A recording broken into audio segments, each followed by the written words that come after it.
This chapter is over an hour and 16 minutes long, but I do think it's interesting as speculation.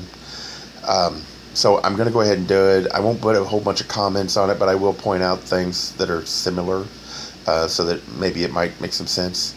But there won't be any other comments. Okay. Anyway, Kolbrin Bible, Book 5, Chapter 34. It seems to cover the whole 18th Dynasty. And the 18th Dynasty is classified as the first dynasty of the New Kingdom period. It boasts several of Egypt's most famous pharaohs, including Tutankhamun, the Thutmose dynasty for the 4 pharaohs named Thutmose. Its famous pharaohs of that dynasty include Hatshepsut, Akhenaten, his queen Nefertiti, and then there was King Nefertiti, which I assume they believe is the iconic Queen Nefertiti. MAN 3446. The king had a son by the lady of songstresses, one destined for greatness, though his greatness was not perceived by the eyes of men. When later this son was exiled to wander in strange places, his mother cast herself into the arms of Sebek. But this is something, the telling of which has no place here. However, with the removal of the king's household to the new city, its power was diminished. The people under the 2 crowns became divided against themselves.